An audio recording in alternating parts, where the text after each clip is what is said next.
सभागृहाचे नेते उभे आहेत. आपण जरा बसा खाली, त्यांनी ऐकले आपलं. अरे आपण बाबा, बसा जरा. चौकशी असं ते करून उभं त्याच्यावर राहिल्यानंतर कठोर आपलं- कारवाई करूया. सभापती महोदय,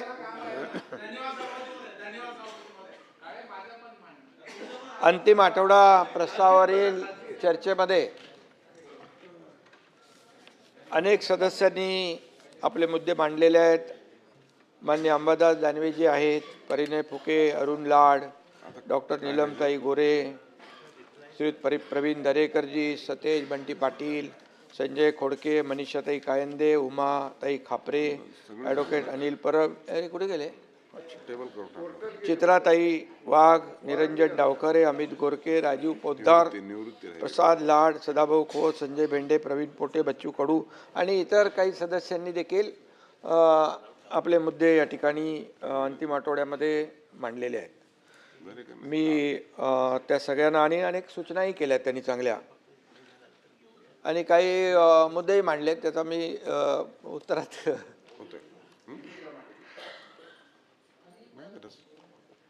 सर्व सन्माननीय सदस्यांचं सभापती महोदय मी आभार मानतो. परंतु सगळी एकंदरीत चर्चा बघितली अंबादासजी, तर खऱ्या अर्थाने हे अधिवेशन जे असतं लोकांच्या प्रश्नांना वाचा फोडण्यासाठी, न्याय मिळवून देण्यासाठी भाई असतं. परंतु इकडे सभागृहामध्ये चर्चा कमी आणि बाहेर पायऱ्यांवर मीडियासमोर रोज आपलं काय शिव्या शाप ते सुरू होतं. ठीक आहे, 4 वर्षापासून ते आम्ही ऐकतोय. परंतु विरोधक आता काय त्याच्यामध्ये मी तसं काय वाईट कोणाला बोलत नाही, माझा तो स्वभाव नाही आहे. परंतु गोंधळलेला आणि भरकटलेला असा विरोधी पक्ष या ठिकाणी पाहायला मिळाला सभागृहामध्ये. तुम्ही जरी संख्येने आमच्यापेक्षा कमी असलात तरीसुद्धा भुजबळ साहेब एकटेच होते सभागृहामध्ये. अख्खा सभागृहामध्ये ते लोकांच्या प्रश्नावर आणि समस्यांवर वाचा फोडायचे आणि आपण ते माहीत आहे आपल्याला.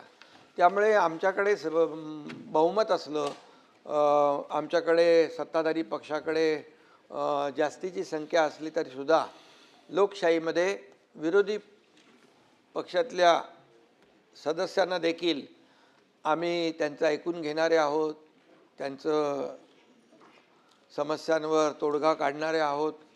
त्यामुळे आपण तशा प्रकारची चर्चा करायला पाहिजे होती अशी अपेक्षा होती. परंतु खोटे नाटे आणि बिनबुडाचे आरोप जे काही या ठिकाणी केले गेले ते खरं म्हणजे त्याची खंत आहे. खरं म्हणजे या सभापती महोदय आपलं अधिवेशन सुरू झालं त्यावेळेसच आपण पाहिलं की पाऊस पुढे गेला होता, दुष्काळाचं संकट आपल्यावर होतं आणि शेवटच्या आठवड्यापर्यंत देखील आपण तशीच परिस्थिती पाहत होतो. शेतकऱ्यांनी पेरणी करावी नाही करावी, दुबार पेरणीची वेळ येऊ नये, अशा प्रकारच्या सगळ्या चर्चा महाराष्ट्रामध्ये कृषी विभागाच्या माध्यमातून, सन्मान्य सदस्यांच्या माध्यमातून सुरू होता. धरणांनी देखील तळ गाठला होता, त्याची देखील आपण चित्रही पाहिली महाराष्ट्रातल्या. आणि पिण्याच्या पाण्याला देखील आपण प्राधान्य दिलं, पाणी कपात केली. अशा सगळ्या ज्या काही हे आपल्याला कराव्या कसरत लागल्या. परंतु सुदैवाने 1 जुलैपासून पाऊस सक्रिय झाला आणि आपण सगळ्यांनी सुटकेचा निश्वास सोडला. आता देखील मान्सूनच्या प्रगतीवर दररोज कॅबिनेटमध्ये आढावा घेतोय आपण. दररोजचा डे टू डे अधिकारी जे आहे संबंधित ते देखील अधिकारी आढावा घेत आहेत. मुंबई, पुणे, रायगड, नाशिक, पालघर इथं अपेक्षेपेक्षा जास्त पाऊस सभापती महोदय पडला. आपण पाहिलं की त्या ठिकाणी पाऊस जास्त पडल्यामुळे नुकसानही झालं. पण विदर्भ आणि मराठवाड्यात अजून पुरेसा पाऊस झाला नाही, ही देखील चिंतेची बाब आहे. आणि मग अल निनोमुळे या सगळ्या गोष्टी ज्या आहेत मान्सूनसारख्या नेहमीप्रमाणे नाही आहेत, ही वस्तुस्थिती आहे. आणि त्यामुळे हवामान खात्याने देखील जो इशारा दिला आहे त्याप्रमाणे सरकार प्रत्येक गोष्टीवर बारीक लक्ष ठेवून आहे. पावसाळी अधिवेशन मध्ये या ठिकाणी पावसावर चर्चा देखील होणारच साहजिक आहे. परंतु या ठिकाणी शेतकऱ्यांच्या पिकांचा प्रश्न असेल, पिण्याच्या पाण्याचा असेल, जनतेच्या सुरक्षेचा असेल, शहरातल्या दैनंदिन व्यवस्थेचा असेल, या सगळ्यात ज्या काही बाबी आहेत या विषयावर बोलताना वास्तव मांडलं पाहिजे होतं. आणि काय फॅक्च्युअल पोझिशन काय, तथ्य काय हे देखील महाराष्ट्रातल्या जनतेसमोर विरोधी पक्षाकडून आणणं अपेक्षित होतं. परंतु विरोधासाठी केवळ विरोध करू नये असं आपण नेहमी म्हणतो आणि तर ते काही या ठिकाणी दिसून आलं नाही.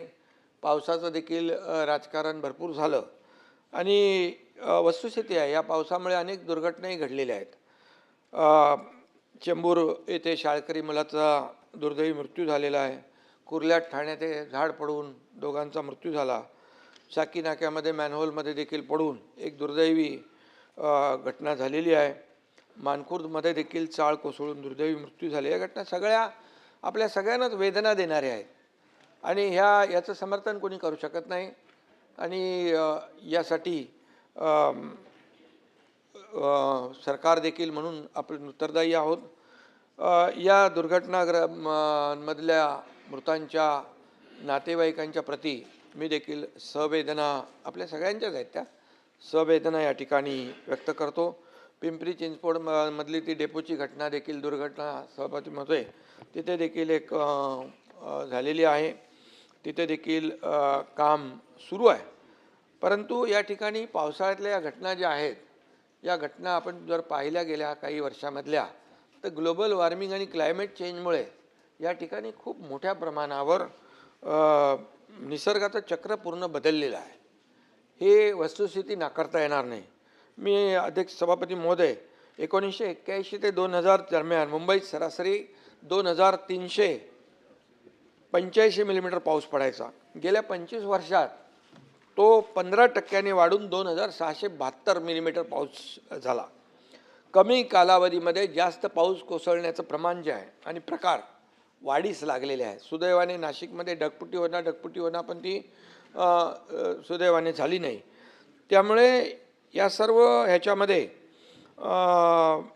जे काही आणि मुंबईमध्ये देखील पूर्ण मान्सूनमध्ये सीझनमध्ये जेवढा पाऊस पडतो त्याच्या 25% पाऊस भाई या आठवड्याभर पडला. 25% पूर्ण सीझनमध्ये पडणारा पाऊस फक्त गेल्या आठवड्याभरामध्ये झाला. 6 जुलैला विक्रमी पाऊस, अतिवृष्टीचा प्रचंड तडाखा देखील आपण पाहिलेला आहे. आणि अशा परिस्थितीमध्ये जनजीवन विस्कळीत होणं हे स्वाभाविक आहे. आणि म्हणून सरकारने देखील या संकटाला आपल्या सगळ्या प्रशासकीय यंत्रणांनी सज्ज राहून अनेक ठिकाणी आपण वेळीच पावलं टाकल्यामुळे अनेक ठिकाणी मोठी होणारी दुर्घटना टळलेली आहे. साताऱ्यामध्ये 90, पालघरमध्ये 1261, पुण्यात 568, रायगडमध्ये 1032, रत्नागिरीत 30, ठाण्यात 66, नाशिकमध्ये 298 असे एकूण 3318 नागरिकांना सुरक्षित ठिकाणी हलवण्याचं काम सभापती महोदय आपल्या शासनाने यंत्रणेने केलेलं आहे. आपत्ती व्यवस्थापन कक्षाने सचेत या प्रणालीद्वारे 16 कोटींपेक्षा जास्त SMS पाठवून पूर्वसूचना देण्याचं देखील या ठिकाणी काम केलेलं आहे. मुंबईमध्ये 4 NDRF पथकं तैनात आहेत. पालघर, ठाणे, रायगड, रत्नागिरी, सिंधुदुर्ग, सातारा, कोल्हापूर, सांगली, नांदेड, नाशिक आणि गडचिरोली, नागपूर आणि पुणे इथं 15 NDRF आणि 8 SDRF पथकं या ठिकाणी तैनात आहेत. अनेक लोकांनी अनेक प्रश्न या ठिकाणी उपस्थित केलेले आहेत की एवढं सगळं होऊन देखील आपण सरकारने काय केलं पण सरकारने काय केलं ते मला सांगण्याची आवश्यकता आहे. आणि त्याचबरोबर आषाढी वारी सुरू होते. आपले लाडके वारकरी देखील त्यांचे पावसामुळे हाल झालेले आहेत, ही वस्तुस्थिती आहे.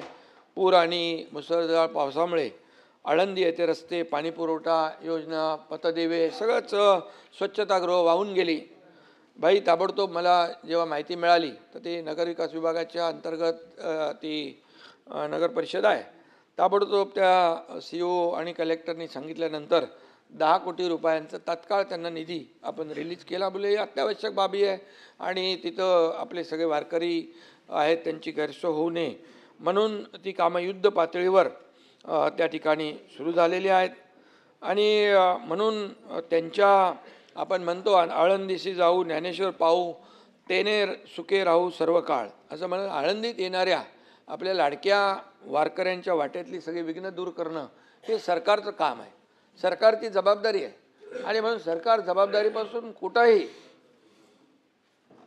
बाजूला जाऊ शकत नाही, कारण सरकार हे सगळी विघ्न दूर करण्यासाठी कटिबद्ध आहे. आषाढीच्या दिवशी चंद्रभागेच्या तीरावर वारकऱ्यांचा महासागर उसळतो. वारीच्या या मार्गावर पंढरपुरात लाडक्या वारकऱ्यांसाठी आपण चोख व्यवस्था केली. आरोग्यमंत्री पण जाऊन आले तिकडे पंढरपूरला आणि त्या ठिकाणची व्यवस्था पाहिली आपण. तर तिथे ICU देखील सुविधा ठेवतो आणि छोटी हॉस्पिटल्स ICU अगदी चंद्रभागेच्या आपल्या त्या सगळ्या पटांगणामध्ये देखील मी स्वतः दरवर्षी तिकडे अगोदर जातो तयारी नियोजन पाहण्यासाठी. तर मोबाईल टॉयलेट असतील, बाकी सगळं व्यवस्था स्वच्छता याबरोबर ICU देखील त्या ठिकाणी तयार केले जातात. आणि आता आरोग्यमंत्री जाऊन आले, त्यांनी यावेळेस एअर ॲम्ब्युलन्स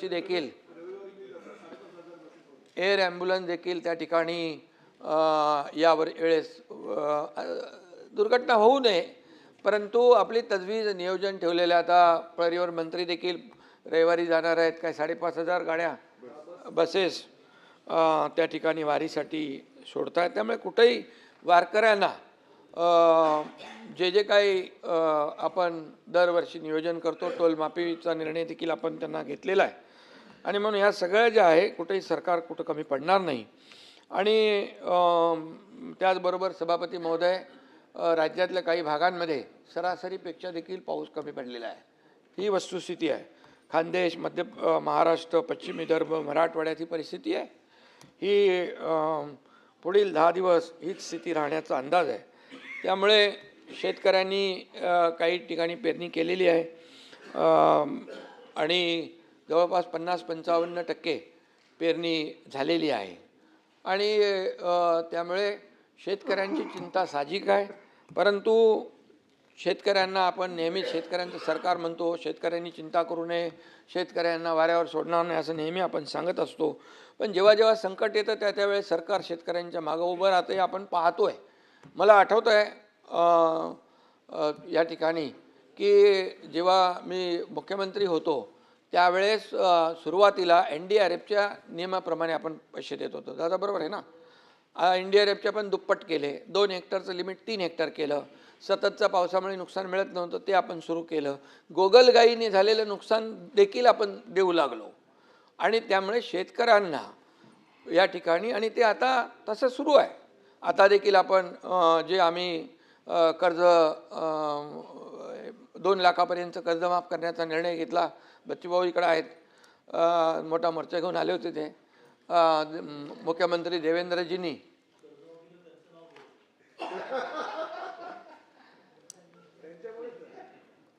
ते एक अंदर की बात है. मी CM साहेब, देवेंद्रजी आणि अजितदादा आम्ही तिघं मग ते का ठिकाणी तिथं चर्चा केली आणि तो निर्णय घेतला, कमिटी झाली आणि त्याचं पुढचा निर्णय जो आहे मुख्यमंत्री महोदयांनी आपल्या अर्थसंकल्पीय अधिवेशनामध्ये या ठिकाणी जाहीर केला. त्यामुळे 36,000 कोटी रुपये पाटील साहेब 56 लाख लोकांना शेतकऱ्यांना मिळणार आहेत.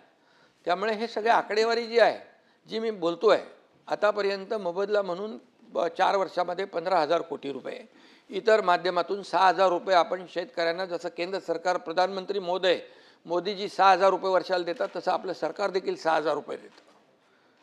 आणि त्यामुळे हे सगळं इतर जे काही आपण देतो आहे असं मिळून 45,000 कोटी रुपये. अंबादासजी तुम्हाला त्याच्यातली बरीचशी माहिती आहे, तर याचं मी जे बोलतो आहे त्याची आकडेवारी तुम्ही तपासून बघा. मी जे आहे ते जे देतो आहे तेच बोलतो आहे. आणि आता देखील जो निर्णय घेतलेला आहे तोही मोठा निर्णय आहे. आणि म्हणून आम्ही नेहमी सांगतो, सरकारच्या तिजोरीवर पहिला अधिकार आमच्या बळीराजाचा आहे, शेतकऱ्याचा आहे.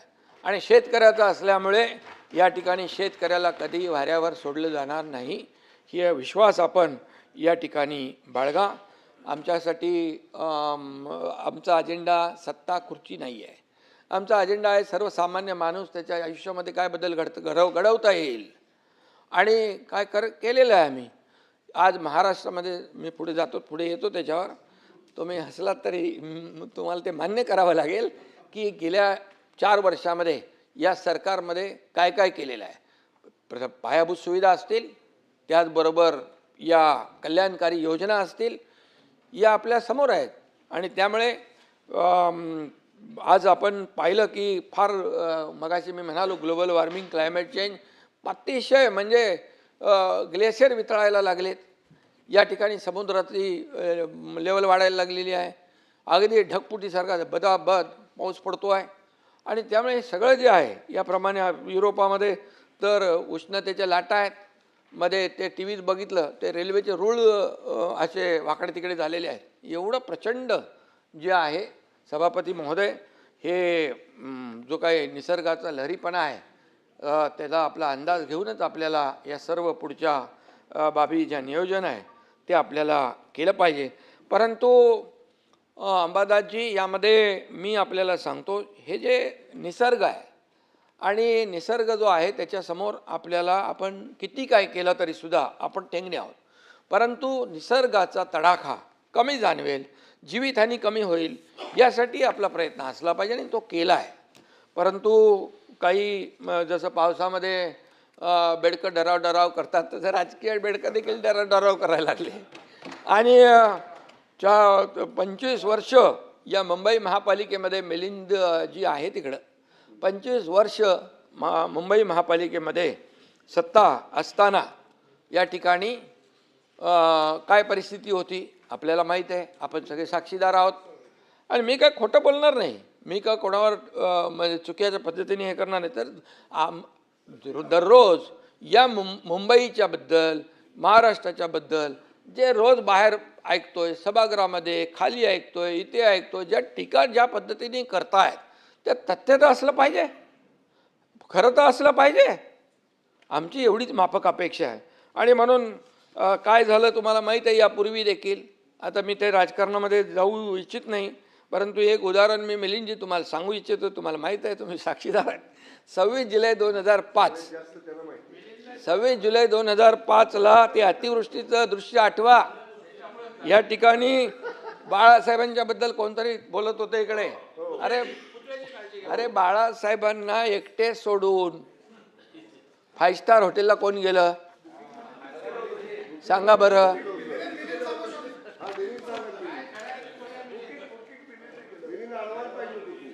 सभापती महोदय, म्हणजे काय आहे, आता जे लोक बोलतात त्यांना जुनं थोडं आठवून आपल्याला माहिती करून दिली पाहिजे, विसरतात.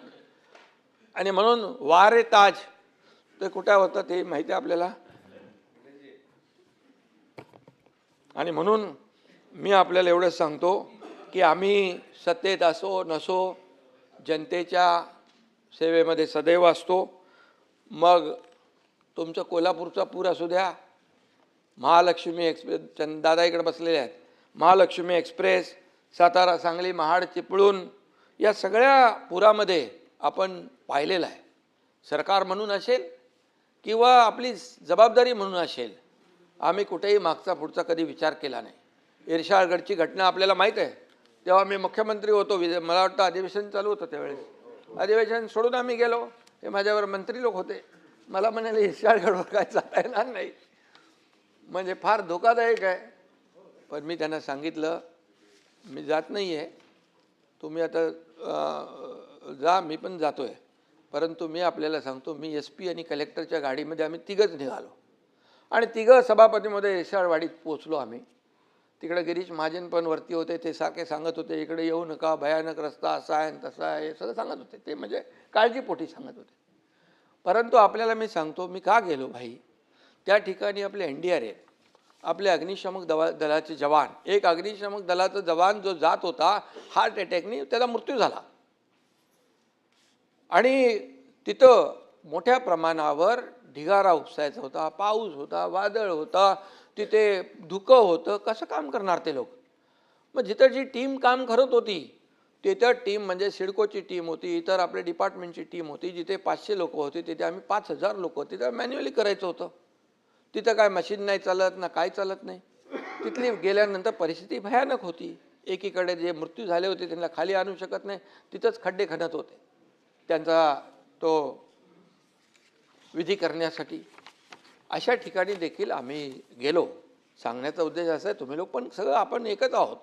तुम्ही पण कुठे दुर्घटना झाली तर जाता, धावून जाता, तिथं मदत करता लोकांना. परंतु या ठिकाणी काही करत नाही, सरकारने काही केलं नाही, सरकार उदासीन आहे, सरकारने वाऱ्यावर सोडलं हे बोलता कामा नये. आणि म्हणून या ठिकाणी आम्ही देखील, मी हॉस्पिटलमध्ये होतो, तिथून माझं काम चालू होतं. फोन करणं, हे करणं, ते करणं, कुठं मुख्यमंत्री महोदय देखील आपल्या वॉर रूममध्ये होते. तिथून पूर्ण महाराष्ट्रामध्ये कुठे काय चाललं आहे, आमचे मंत्री सगळे होते. सगळे मंत्री जिथं जिथं पालकमंत्री सगळे असतील, मंत्री असतील, आपापली जबाबदारी पार पाडत होते. घरी बसले नव्हते. फेसबुक लाईव्हवाले आम्ही नाही, फेस टू फेसवाले आहे. फील्डवर काम करणारे लोक आम्ही आहोत. आणि म्हणून या ठिकाणी खोटी सहानुभूती दाखवणारे आम्ही नाही आहे. आणि म्हणून सभापती महोदय, या ठिकाणी 25 वर्षामध्ये या मुंबई महापालिकेमध्ये काय परिस्थिती झाली आपण पाहिलेलं आहे. आणि त्याचीच फळं आज आपण भोगतो आहे. जे कामं 25 वर्षापूर्वी व्हायला पाहिजे ती, मी मुख्यमंत्री झाल्यानंतर पहिलं त्याचं काही निर्णय STP साधे नव्हते. मिलिंदजी बरोबर आहे, 7 STP सुरुवात केली आपण. असंच पाणी वाहत होतं बंटीजी, प्रदूषित पाणी समुद्रात. तिथं आता STPचं काम 1-1.5 वर्षामध्ये STP तयार होतील. समुद्रामध्ये जाणारा प्रत्येक थेंब हा ट्रीटमेंट होऊन जाणार आहे. हे का करू शकले नाहीत? आज खड्ड्यांचा प्रवास का केला 25 वर्ष लोकांनी? का अपघात झाले, का मृत्यू झाले, याचा लेखाजोखा कोण मांडणार, याचा हिशोब कोण देणार? आणि म्हणून कॉन्क्रीटचे रस्ते देखील आम्ही या ठिकाणी केलेले आहेत. मिठी नदीच्या गाळामधलं मिठी नदी तर एकदमच फेमस आहे. आणि त्याच्यामध्ये देखील करोडो रुपये गेले गाळामध्ये. पण ते काय मिठी नदी आता ती आपण साफ करतो आहे. आणि म्हणा ते काय कोण तो काय दिनू काय कोण आहे हां, गणपती बाप्पा मोर्या बोलायचं नाही, काम द्यायचं दिनू मोर्याला. आता दिनू कहा गया पता नाही म्हणजे. आणि सभापती महोदय, सांगण्याचं तात्पर्य आहे की जे आता दोष देत आहेत याच्या पाठीमागे जबाबदार कोण? आणि म्हणून सभापती महोदय, महाराष्ट्र कर्नाटक सीमेवर देखील अनेक मराठी बांधवांनी आपलं रक्त सांडलं. याच कर्नाटकच्या महाराष्ट्रद्रोही परवा सीमावासी आले होते, आपण होते ना, सीमावासी आले, काय व्यथा सांगत होते? झोडपतात, बोर्ड लावून देत नाही, मराठी कागदपत्र देत नाहीत, कोणाला येऊन देत नाहीत. काय चाललंय? अरे मंत्र्याला पण येऊन देत नाही. हे काय पाकिस्तान आहे? हा देशाचा एक भूभाग आहे. आणि अशा प्रकारचं त्या ठिकाणी हे करतात. तर त्या महाराष्ट्रद्रोही मुख्यमंत्र्यांना बोलवून त्याला शाल आणि बुके देण्याचं पाप कुणी केलं? त्याचे फोटो आलेत. आणि म्हणून हे जे काय आहे, यांची बाळासाहेब असते तर असं केलं असतं का? का सुनील शिंदेजी, बाळासाहेब असते तर असं केलं नसतं. आणि म्हणून नाही कसं. आणि म्हणून परवा सीमा प्रश्नी बैठक झाली. त्या ठिकाणी तुम्ही वैयक्तिक कोणी आपल्याला घेऊ नका आपल्यावर. अरे समोर तुम्ही आहात तर तुमच्याशी बोलणार ना. इथे काय विरोधी, काय शत्रू थोडे आपण. त्यामुळे सभागृहामध्ये आपण लोकांच्या सेवेसाठी आलेलो आहोत, जनतेच्या सेवेसाठी आलो. या ठिकाणी सीमा प्रश्नाच्या बैठकीनंतर पवारसाहेब खाली जाता जाता तिकडे आले. त्यांना कोणाशी त्यांच्या लोकांशी बोलायचं होतं. माझ्या दालनामध्ये आले आणि मी वरती कॅबिनेटला होतो. मला माहीत पडलं तिकडे पवारसाहेब आलेत. आता ज्येष्ठ नेते पवारसाहेब आता आपले तिकडे बसले दालनात. मी ताबडतोब गेलो, त्यांना आपली संस्कृती आहे, शाल श्रीफळ दिलं. अरे काय तू, किती मिरच्या, किती पोटदुखी, किती मळमळ, किती जळजळ, काय? अरे काय मी जल्लोषील चालणार नाही, जमाल गोटा पाहिजे. आरोग्यमंत्री हे बघ, तुझं आता काय एवढं, आता इतक्या वर्ष 4 वर्ष झालेत, ते काहीतरी द्या त्यांना इलाज. 50 वेळा सभापती महोदय मुख्यमंत्री देवेंद्रजींकडून जाऊन त्यांना बुके देऊन लोटांगण घालून सगळं भेटतात. आम्ही कधी देवेंद्रजींनाही विचारलं नाही आणि देवेंद्रजींनी देखील मला विचारलं नाही. आमच्या दोघांना एकमेकावर विश्वास आहे. अरे जे लोक जे अशा पद्धतीने काही विचार करतात ते स्वतःची फसगत करतायत. आणि म्हणून आपल्याला मी सांगतो, पवार साहेब एक ज्येष्ठ नेते आहेत, आमची संस्कृती आहे, महाराष्ट्राची परंपरा आहे. ही विकृती कसली आहे? काय घाणेरडं, ही आपली संस्कार परंपरा आहे.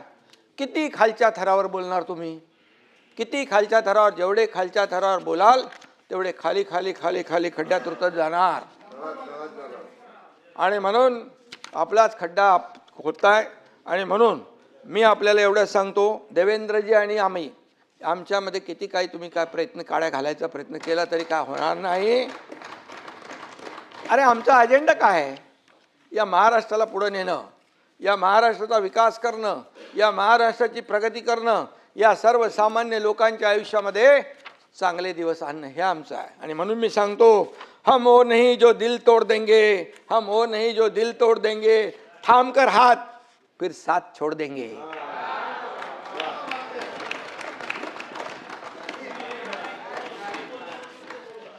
पानी की तरह ये दोस्ती हमारी, पानी की तरह दोस्ती हमारी, कोई कितना भी चाहे हम जुदा नहीं होंगे.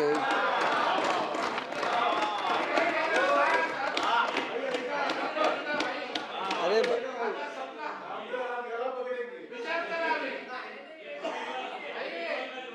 काही लोक आहेत ना, मनामध्ये त्यांच्या उकळ्या फुटतात. अरे ह्यांच्यामध्ये काहीतरी काय चालू नाही. आम्ही रोज एकमेकांशी बोलतो, एकमेकांशी संपर्क असतो आमचा, कुठे काय झालंय, कुठे काय करायचं आहे, हे सगळं आहे. आमचा अजेंडा स्वार्थ नाही, आमचा अजेंडा परमार्थ आहे. लोकांना मदत करणं आमचा अजेंडा आहे. आणि म्हणून कालपर्यंत सभापती महोदय राम भक्तांना हरामखोर म्हणणारे आज रामरक्षा म्हणू लागले.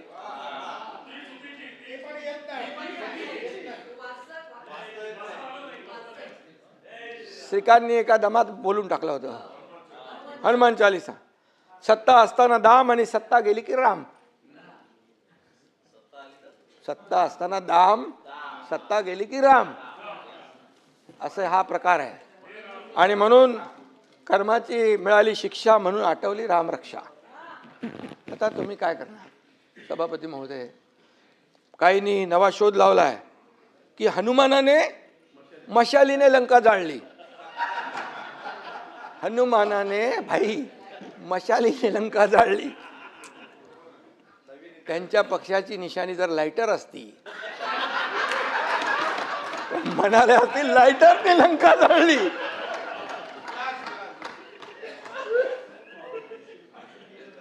अरे तुम्ही महाविकास आघाडीचे पाटील साहेब सांगा तरी, आता रामानंद सागरला परत ते रामायण सांगायला लावू का? अरे याच्यामध्ये अंबादास एकदम त्याला पूर्ण इतिहास माहित आहे. आणि म्हणून काय बोलतील याचा नेम नाही. आणि मी नेहमी सांगतो, जो राम का नहीं वो किसी काम का नहीं. आता त्यांना कळलंय आणि म्हणून ही उपरती सुचलेली आहे. आणि म्हणून हनुमान चालीसा म्हणणाऱ्या आमदार खासदारांना जेलमध्ये कोणी टाकलं?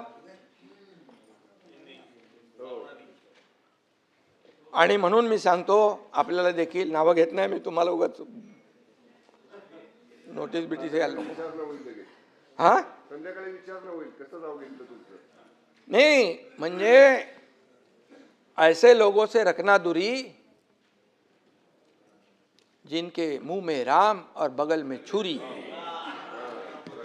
इसलिए मैं बता रहा हूं. सही आहे, सही आहे. अयोध्येमध्ये राम मंदिरामध्ये जे झालं,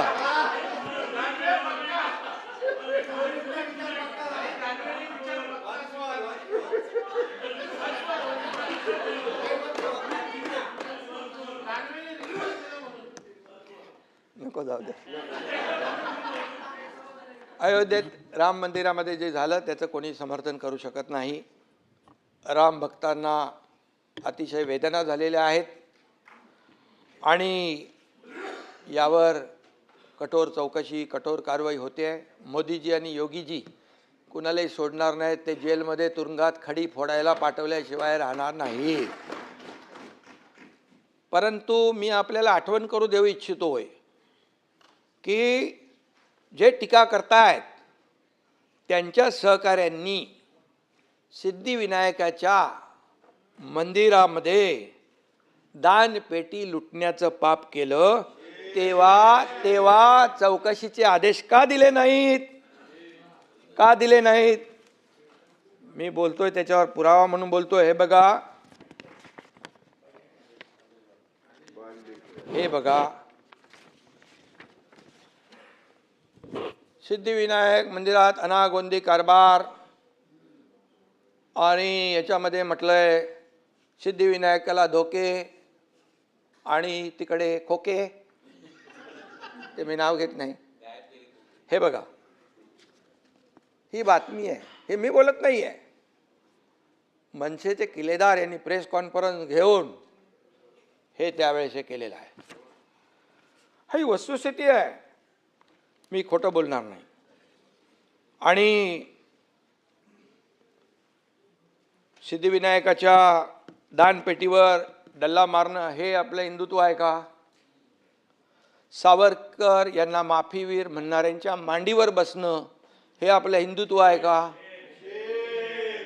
बाळासाहेबांचे विचार तोडून मोडून टाकणे हे आपलं हिंदुत्व आहे का? साधूंची हत्या झाली तेव्हा मूग गिळून बसणं हे आपलं हिंदुत्व आहे का? मतांसाठी दहशतवाद्यांना प्रचार सभेत फिरवणं हे आपलं हिंदुत्व आहे का? निवडणुकीत पाकिस्तानचे झेंडे नाचवणं हे आपलं हिंदुत्व आहे का? अरे भाई, हा, मुंबईत पण, मुंबईत झालंय तो एक कुठला मजा हे होता तो, कुठली ती कोणाची ती होती ना, ती सजवली ती खबर नाही, नाही इथलं मुंबईमध्ये याकूब मेमन. आणि म्हणून मी एवढंच सांगतो, मतांसाठी एवढ्या खालच्या पातळीवर जाणं किती योग्य आहे? सभापती महोदय, इथं मतांसाठी जनाब बाळासाहेब ठाकरे असं लिहिलेलं कॅलेंडर तयार करून वाटण्याचं काम आणि त्याला समर्थन करण्याचं काम कुणी केलं असेल एवढ्या थराला? आणि तुम्ही काय आता हिंदुत्व आम्हाला शिकवत आहे? हिंदुत्व आम्हाला शिकवत आहे? विचारात हिंदुत्व या प्रभसे या, आचरणात हिंदुत्व, नमस्कार, संस्कारात हिंदुत्व, मगाशी तुमची आठवण काढली मी, श्वासात हिंदुत्व, हृदयात हिंदुत्व आणि रक्ताच्या कणाकणात हिंदुत्व. सभापती महोदय असावं लागतं. हिंदुत्व हे काय टी शर्ट आहे का बदलायला, कधी काढला कधी बदलला, असं नाही होत. आणि म्हणून या ठिकाणी विधानसभेत देखील हिंदुत्व स्वीकारलं, हिंदुत्वावर बोललो, ही आमची चूक झाली असं म्हणणारे देखील या सभागृहाने पाहिलेले आहेत. त्यामुळे मी आपल्याला एवढंच सांगतो की आम्ही बाळासाहेबांचे विचार घेऊन पुढे चाललो आहे, त्याच्यामध्ये काही तडजोड नाही. आणि म्हणून जे आपण बोलतो त्याचं पुढं मागे वळून पाहिलं, आत्मपरीक्षण केलं तर नक्की या सगळ्या ज्या काही चुका आहेत ते आपल्या लक्षात येतील. सभापती महोदय, मिसिंग लिंकवर देखील खूप चर्चा या ठिकाणी झाली. अनेकांनी प्रश्न उपस्थित केले. काही लोक म्हणाले मिसिंग लिंक अख्खा कोसळला. काही लोक म्हणाले याच्यात एवढे पैसे खाल्ले. मी सांगतो, मिसिंग लिंक हा इंजिनिअरिंग मार्वल आहे. आज आपल्या सगळ्यांना अभिमान असला पाहिजे. ठीक आहे, ती दरड आली वरून आणि त्यांनी ती कमान जी आर्च आहे, ती आर्च जी आहे ती खाली आली. टनेलला, मिसिंग लिंकला एकाही पैशाचा धोका झाला नाही. ताबडतोब साफसफाई झाली. मी अनिल गायकवाड यांच्या संपर्कात होतो, वसईकरच्या संपर्कात होतो आणि वाहतूक सुरूही झाली. त्यामुळे काही लोकांनी जे काही एवढं आकाश तांडव एक केलं की मिसिंग लिंक बघा, एवढा मोठा मिसिंग लिंक, सगळ्या जाहिरातबाजी झाली, क्रेडिट घेतलं मुख्यमंत्र्यांनी, एकनाथ शिंदेनी आणि पडला. अरे मिसिंग लिंक पडला का त्याची कमान पडली, किमान याची तरी तपासणी करून माहिती घेऊन तर बोलायला पाहिजे होतं. मिसिंग लिंक एवढा विक्रमी पाऊस होऊन देखील मिसिंग लिंकला परब साहेब कशाचाही धोका नाही. आणि जगातला सगळ्यात रुंद असलेला हा टनेल आहे.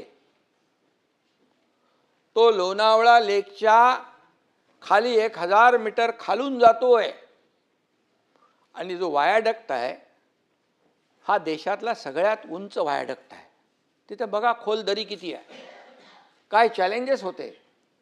तिथल्या ज्या अधिकाऱ्यांनी हे बनवलेलं आहे त्यांना अभिनंदन केलं पाहिजे. त्यांचं चॅलेंजिंग जॉब होता. कितीतरी लोक काम सोडून गेले. हवा एवढी तेज हवा यायची, त्या हवेच्या झोकामध्ये काम करता येत नव्हतं. हां ठीक आहे, तो जो काही दगड आला, पाण्याचा एवढा प्रवाह होता आणि तो येईल इकडे असं कोणी म्हणजे मिसिंग लिंक तर काय, मिसिंग लिंकला काही झालेलं नाही आहे. मिसिंग लिंक आता गाडी तुम्ही पाटील साहेब तिकडून गेला असाल ना, आता चालू झाला आहे तो, आता जाणार तुम्ही तिकडून, त्यामुळे तो चालू आहे. आणि म्हणून ज्यांनी याच्यात काम केलं त्यांचं अभिनंदन केलं पाहिजे. हे मिलिंद नार्वेकरला त्यांचंही अभिनंदन करतो मी. खरं बोलायची हिंमत दाखवली त्यांनी मिसिंग लिंकच्या बद्दल.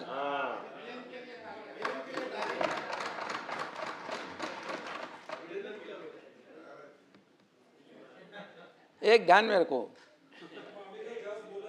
सत्य परेशान हो सकता है लेकिन सत्य पराजित नहीं हो सकता है.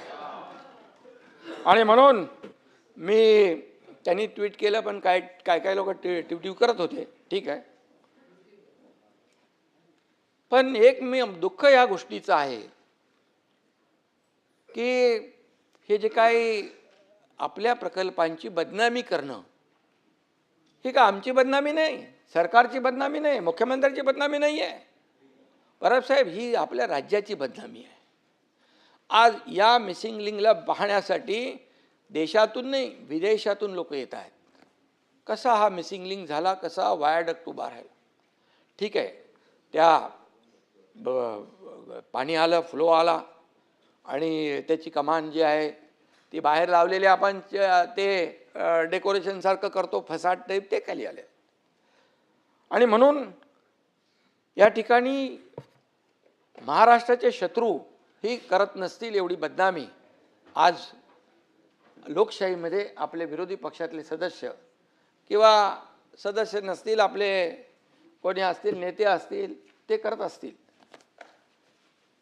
पण खऱ्या अर्थाने जे लोक महाराष्ट्राच्या प्रकल्पांची बदनामी करतायत त्यांना आपण काय म्हणणार. काही लोकांनी तर म्हणाले हे देशाचे शत्रू आहेत.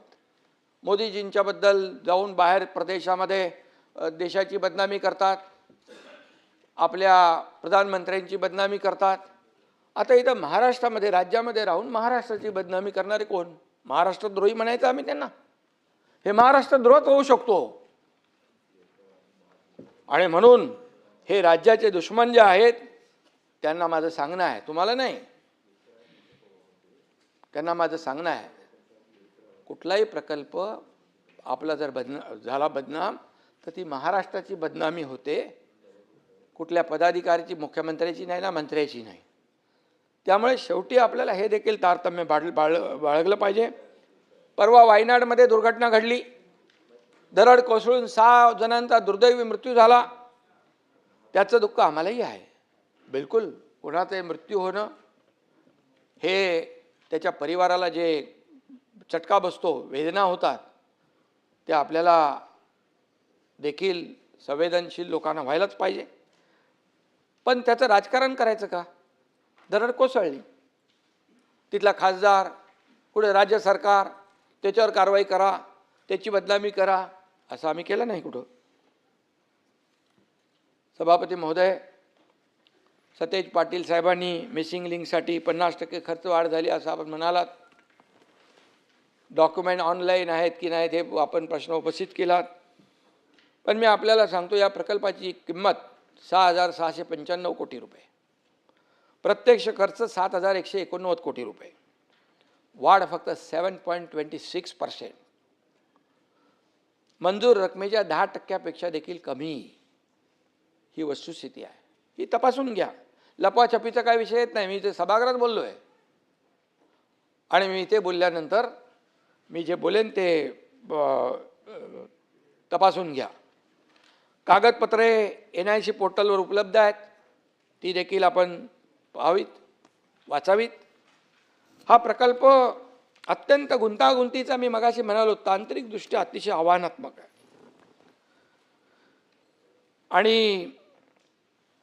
आणि म्हणूनच मिसिंग लिंकची खरी परिस्थिती आपण पाहिली तर मला वाटतं, थोडी माहिती घेतलीत तर आपल्याला याच्यातलं चॅलेंज काय, आव्हान काय हे आपल्याला कळेल. आणि ज्यांनी केलं त्यांचं कौशल्य देखील आपल्या लक्षात येईल. जे झालेलं आहे त्याचं समर्थन आम्ही बिलकुल करत नाही. ताबडतोब ते सुरू झालं पाहिजे, मार्ग खुला झाला पाहिजे, याचं काम केलं आम्ही ताबडतोब. एकदा तर दरड कोसळली, मी मंत्री होतो तर स्वतः जाऊन तिथे थांबलो होतो. मी आमचे त्या दिवशी पण राजे होते, शिवेंद्र बाबा तिकडं गेले होते. या सतेजजी, या प्रकल्पामुळे मुंबई पुणा 40 मिनिटांनी अंतर कमी झालं. पुढचं सातारा, तुमचं कोल्हापूर, सगळंच. पश्चिम महाराष्ट्रामध्ये हा गेम चेंजर प्रकल्प आहे. दर दिवशी 1 कोटी रुपयाचं इंधन वाचतंय, प्रदूषण वाचतंय, वाहतूक कोंडी वाचते आहे. आणि म्हणून हा प्रकल्प जो आहे हा गेम चेंजर प्रकल्प आहे असं मी या ठिकाणी सांगू इच्छितो.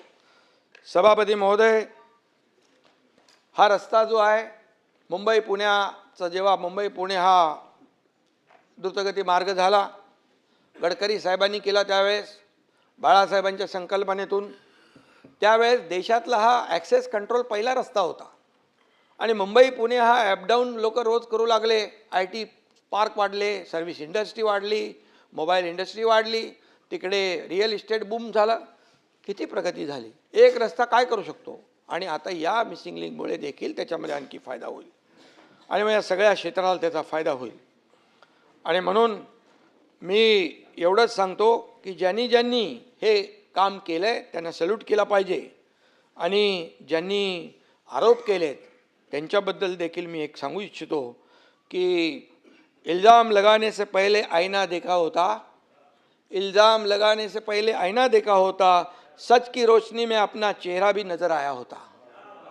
सच्चाई बघा, सत्य बघा, पण डोळ्यावर टिकेची झापडं बांधल्यानंतर काय कळणार, काय कळणार. आणि म्हणून सत्सद विवेक बुद्धीची जी लिंक आहे तीच मिसिंग झाली तर आम्ही काय करू शकत नाही. कनेक्टिंग लिंक 24 तासात सुरू झाली, पण विरोध करणाऱ्यांची लिंक 24 वर्ष उघडते की नाही माहीत नाही. ठीक आहे, जाऊ द्या. मागे अटल सेतूच्या बाबतीमध्ये असंच केलं. अरे अटल सेतू उखडला उखडला उखडला उखडला. अरे जो तो चालला अटल सेतूवर सभापती महोदय फोटो काढायला, सेल्फी पॉईंट झाला तिकडं. काय होतं, सर्व्हिस अप्रोच रोडला एक भेग पडली होती. आज अटल सेतूवर जातोय ना आपण, सगळे जातोय आपण. आज अटल सेतूमुळे एअरपोर्ट, नव्या मुंबईचं एअरपोर्टला जाण्याचं अंतर किती वाचलं, किती फायदा झाला अटल सेतूमुळे. आणि या सगळ्या गोष्टी ह्या ज्या काही आपण केलेल्या आहेत, याचं जी कनेक्टिव्हिटी आपण केली आहे महाराष्ट्रामध्ये, त्याचं कौतुक करायचं तर जाऊ द्या, परंतु टीका तरी करू नका. खऱ्या अर्थाने या अटल सेतूवर परबसाहेब 30,000 पेक्षा जास्त वाहनं इथून ये जा करतायत आता. आणि अनेक देखील टीका झाल्या मॅन्युअलमधून. मगाशी मी चर्चा केली, मॅन्युअलमध्ये पडून मृत्यू झाला. 5 वर्षापूर्वी देखील डॉक्टर अमरापूरकरांचा असा दुर्दैवी मृत्यू झाला होता. एक डॉक्टर होते ते. या घटना सगळ्या दुःखदच आहेत, या वेदनादायीच आहेत. झाड पडून मृत्यू झाले पूर्वी, पण सगळा हिशोब आहे आमच्याकडे. पण या घटना टाळल्या कशा जातील याच्यावर आपण एकमताने विचार केला पाहिजे का. त्याचं राजकारण करता कामा नये. मला त्याच्यावर काय राजकारण करायचं नाही आहे. कोणाच्या काळात किती झाडं पडली, कोणाच्या काळात किती मृत्यू झाले, ते काय मृत्यूचं राजकारण करणं सगळ्यात दुःखद आहे, सगळ्यात दुर्दैवी आहे. आणि म्हणून या दुर्घटनेचं राजकारण थांबवून संवेदना दाखवण्याची आवश्यकता आहे. रस्त्याच्या काँक्रिटीकरणामुळे झाडं पडली असे काही लोकांनी आरोप केलेला आहे. महापालिका आयुक्तांनी त्याचा खुलासा केलेला आहे. मी पुन्हा एकदा सांगू इच्छितो, गेल्या आठवड्यात मुंबईत 830 झाडं कोसळली. त्यापैकी सरकारी आणि रस्त्यावरची 350 झाडं होती. बाकी 480 झाडं सभापती महोदय खाजगी जागांवर होती, सोसायट्या वगैरे. काँक्रिटीकरणाचा जो विषय आहे काही ठिकाणी नक्की असू शकतं, परंतु आपण जे आता काँक्रिटीकरण जे इतके वर्ष झालं नव्हतं, 2 फेजमध्ये 6,500 कोटीचं काँक्रिटीकरणाला मंजुरी दिली, त्याच्यामध्ये सॉकपीट देखील ठेवायला सांगितलेले आहेत. जी झाडं आहेत त्याच्या बाजूला आळं झालं पाहिजे, त्यातून माती असली पाहिजे, तिथून पाणी मुळापर्यंत गेलं पाहिजे. या सगळ्या गोष्टी ज्या आहेत त्या सांगितल्यात. आणि कुठे त्याची अंमलबजावणी होत नसेल तर बिलकुल आम्ही ते करू. आणि आता आपण पाहिलं की 80-90च्या स्पीडने वारे वाहत होते, त्यामुळे झाडं पडली, फांद्या पडल्या. ही वस्तुस्थिती आहे. 20 वर्षात पावसाचं गणितच बिघडून गेलेलं आहे. ज्या पद्धतीने पाऊस वाढला आहे त्या पद्धतीने आपण तशी योजनाही करतो आहे. मुंबई महापालिकेमध्ये पुराच्या नियंत्रणासाठी जे काही योजना केलेल्या आहेत, महापालिकेचे 547 पंप कार्यरत आहेत. MMRDA, रेल्वे आणि इतर यंत्रणा धरून 990 पंपांची व्यवस्था आहे. 6 मोठी pumping station, 10 mini pumping station कार्यरत आहेत. पावसाळ्यापूर्वी छोटे मोठे नाले आणि मिठी नदी नाल्याची सफाई जी आहे ती ती झाली, त्याच्यावर काही आरोप झाले. नाले सफाईत AI तंत्रज्ञान देखील वापरण्याचं काम केलं. पूर्वी गाळ न काढताच काय काय व्हायचं ते देखील त्याचे साक्षीदार आपण आहोत. AI तपासणीमुळे 2025मध्ये कंत्राटदारांना 12.5 कोटी, तो अंबादाजी लिहून घ्या, आणि 2026मध्ये 9,25,00,000चा दंड आकारण्यात आलेला आहे. आकडे व्हेरीफाय करा. पूर्वी कागदावर नाले सफाई व्हायची, तशी आता नाही होत. सर्वात महत्त्वाचं म्हणजे मुंबईच्या एकात्मिक पूर नियंत्रणासाठी स्वतंत्र प्रकल्प तयार करून केंद्र शासनाकडे तो पाठवला आहे. 13,000 कोटींच्या प्रकल्पाला केंद्र सरकारने तत्वतः मान्यता दिलेली आहे. यामुळे सभापती महोदय, शहरातील 370 हॉटस्पॉट दूर होतील.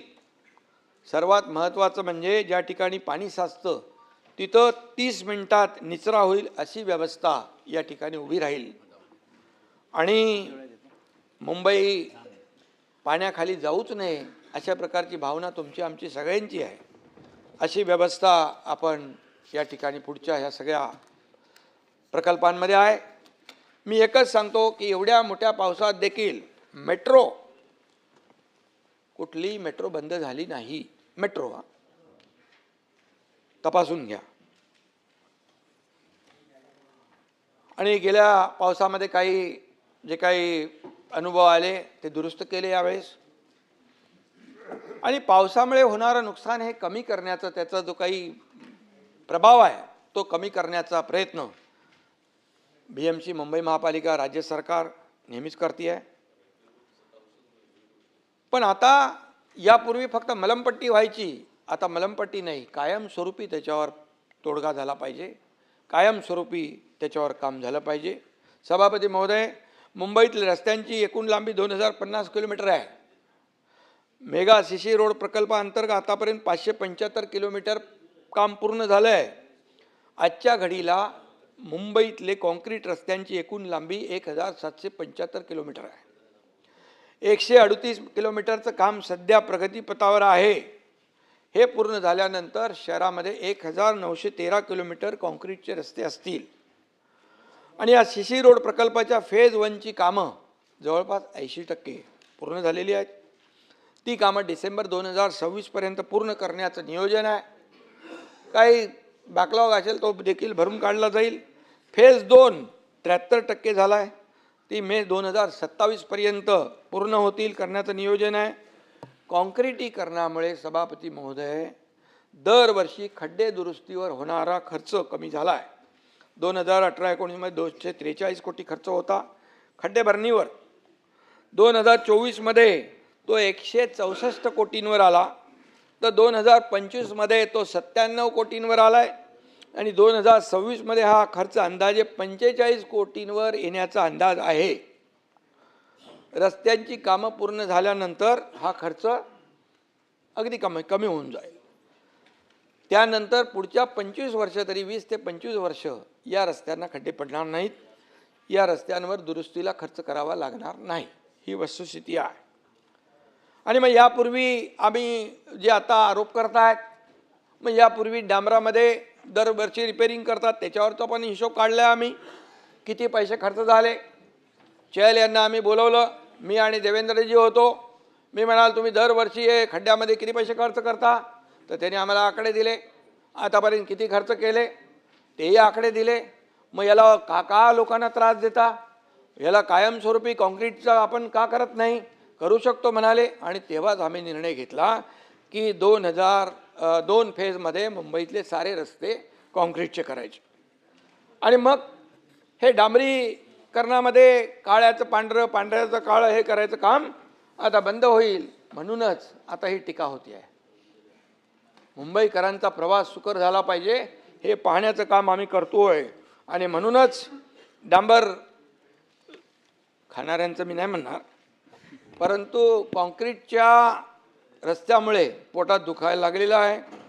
परंतु आज आमच्यावर ज्यांनी भ्रष्टाचाराचे आरोप केले, सरकारवर भ्रष्टाचाराचे आरोप केले, इथंही केले, बाहेर केले, सगळीकडे केले, पण कोविडसारख्या महामारीत देखील ज्यांनी फक्त पाकिटमारी केली ते कुणाचं काम आहे. याचा निषेध करणार नाही आपण.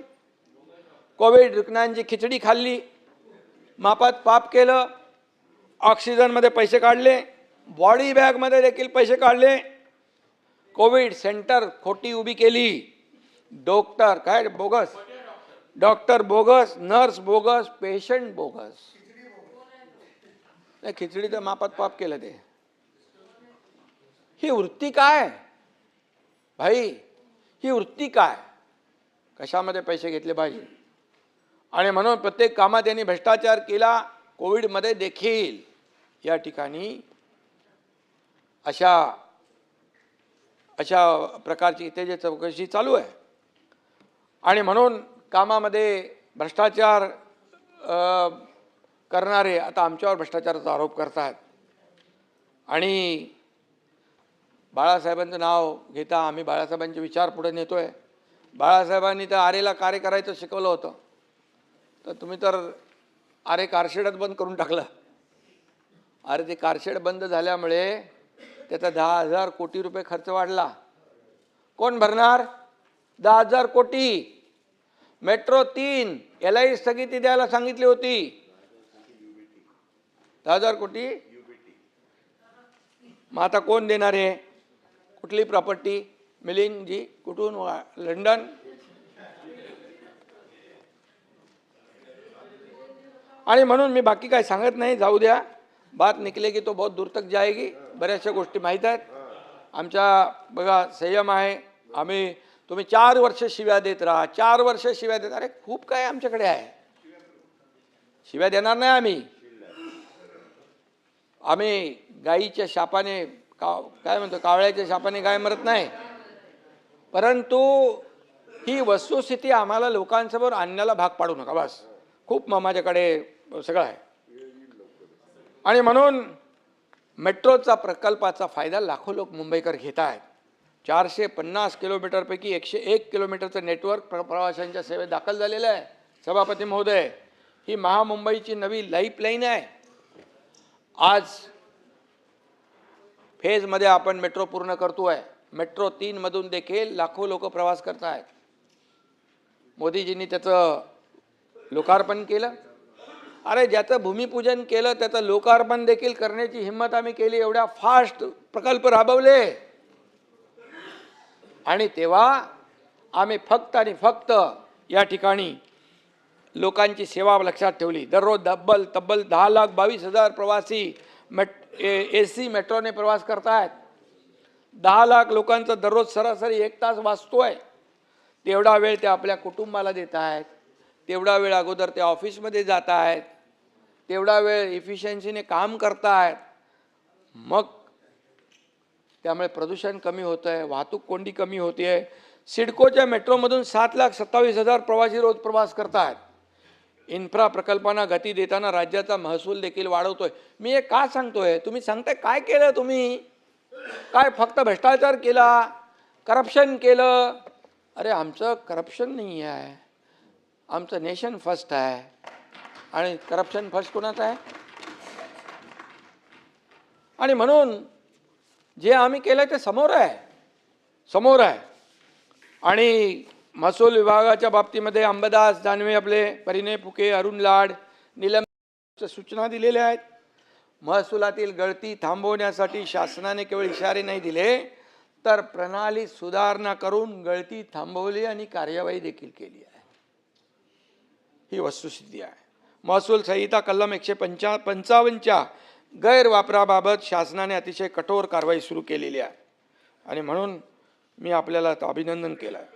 अहवालातील शिफारशीनुसार 13 प्रकरणामध्ये जबाबदार असणाऱ्या 15 अधिकारी कर्मचाऱ्यांना पाठवून टाकलं, सक्तीच्या रजेवर पाठवलं. सरकार अहवाल घेऊन बसत नाही सभापती महोदय, दोषींवर थेट ॲक्शन घेते. No reason on the spot decision. हे सरकारचं काम आहे. हे सरकार का काम आहे, सरकारचं काम आहे. अवैध उत्खनन, गौण खनिजांच्या अवैध वाहतुकीवर ठोस कारवाई. 1 एप्रिल 2025 पासून आजपर्यंत अवैध उत्खनन व वाहतुकीच्या एकूण 7,785 प्रकरणावर कारवाई केलेली आहे. 92 कोटी 91 लाखाची दंडात्मक वसुली केलेली आहे. 4,349 यंत्रसामुग्री जप्त केली आहे. 1,685 फौजदारी गुन्हे दाखल केले आहेत. MPDA कायद्यान्वये 24 व्यक्तीविरुद्ध कारवाई केली आहे. अंबादासजी माझे मित्र, त्यांनी गेवराई बीड येथील घरकुल योजनेच्या वाळूचा गैरप्रकाराचा मुद्दा उपस्थित केला आहे. या प्रकरणी दोषी कर्मचाऱ्यांचं निलंबन केलं आहे. बरोबर आहे ना? तहसीलदार गेवराई यांच्यावर शिस्तभंगाची कारवाई देखील काय करता वाटतं. गरिबांच्या घरकुलासाठी असलेली वाळू जर कोणी लाटण्याचा प्रयत्न केला तर त्याच्यावर कठोर कारवाई केली जाईल. ही सरकारची भूमिका आहे. संभाजीनगर, बीड आणि जालना या जिल्ह्यामध्ये मुद्रांक शुल्कात 62 कोटींच्या घोटाळ्याचा आरोप आपण केला. परंतु मी आपल्याला सांगतो, वस्तुस्थिती अशी आहे, 2025-26 मध्ये छत्रपती संभाजीनगर विभागाला 1,315 कोटी रुपयाचं टार्गेट दिलं होतं, पण प्रत्यक्ष वसुली 1,254 कोटी झालेली आहे.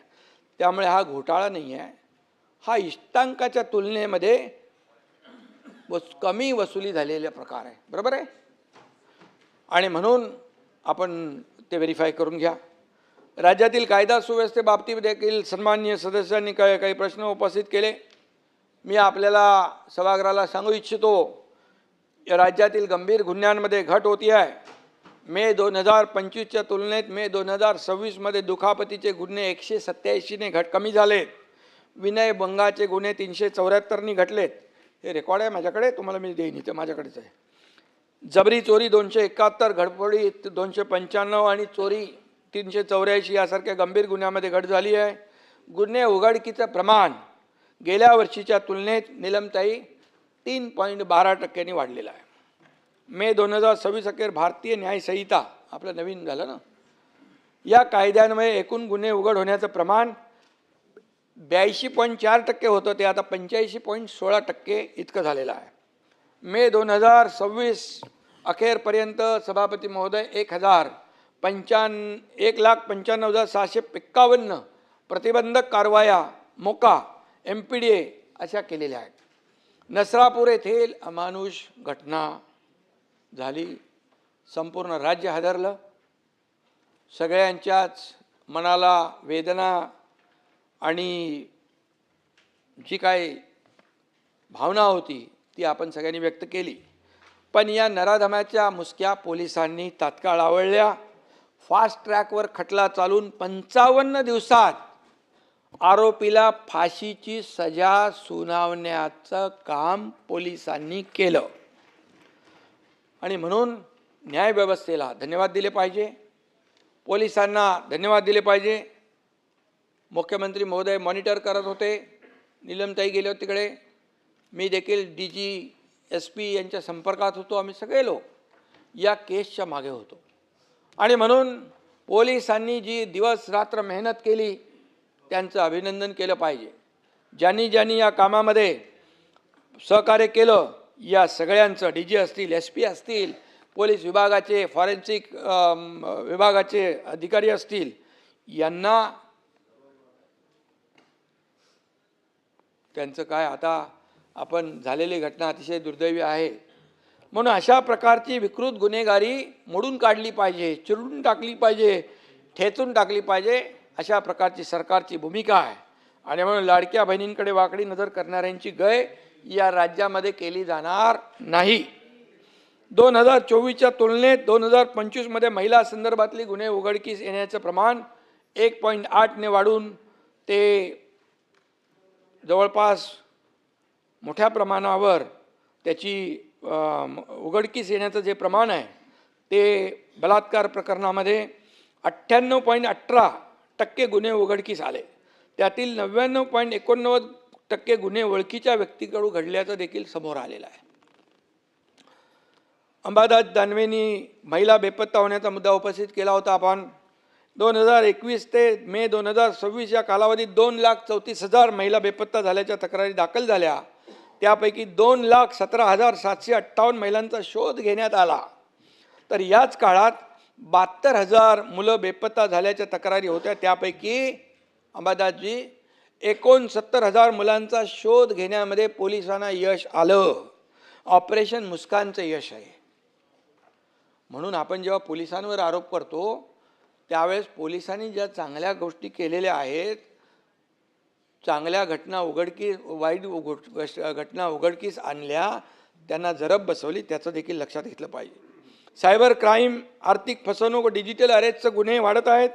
मे 2026 अखेरपर्यंत सायबर आर्थिक फसवणुकीचे 3,675 गुन्हे दाखल झाले आहेत, ज्यामध्ये फसवणुकीची रक्कम 1,195 कोटी आहे. 1,195.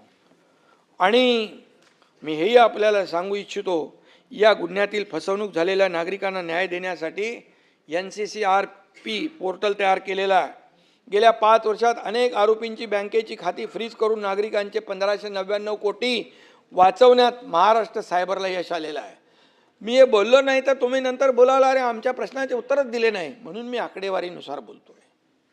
आणि म्हणून ही आकडेवारी आपण तपासू शकता. अमेरिकेतल्या बोस्टन येथे आयोजित डिजिटल इंजिनिअरिंग अवॉर्ड्स 2026 मध्ये महाराष्ट्र सायबर प्रकल्पाला digital transformation of the year या श्रेणीतील चॅम्पियन हा पुरस्कार मिळाला आपल्या सायबरला. का तुम्ही कौतुक करत नाही? जे चांगलं काम केलं ते केलं पाहिजे. मे 2026 अखेर MD ड्रगचा 349 गुन्हे दाखल करून 591 आरोपींना अटक केली. 193 कोटी रुपयांचे 83 किलो MD जप्त करण्यात आलं. आंतरराष्ट्रीय ड्रग तस्कर सलीम डोला याला तुर्कीमधून तर त्याच्या 3 सहकाऱ्यांना UAE मधून अटक केलं. या देशव्यापी सिंडिकेटकडून 256 कोटींचं ड्रग आणि मालमत्ता जप्त केली आहे. ही नाही चांगली कामगिरी पोलिसांची. या प्रकरणात दोषी किंवा दुर्लक्ष करणाऱ्या पोलीस अधिकारी या ठिकाणी कोणी असतील त्यांच्यावर कारवाई देखील करण्याचा बडगा उगारलेला आहे. अंमली पदार्थाच्या गुन्ह्यात 0 टॉलरन्सची सरकारची भूमिका आहे.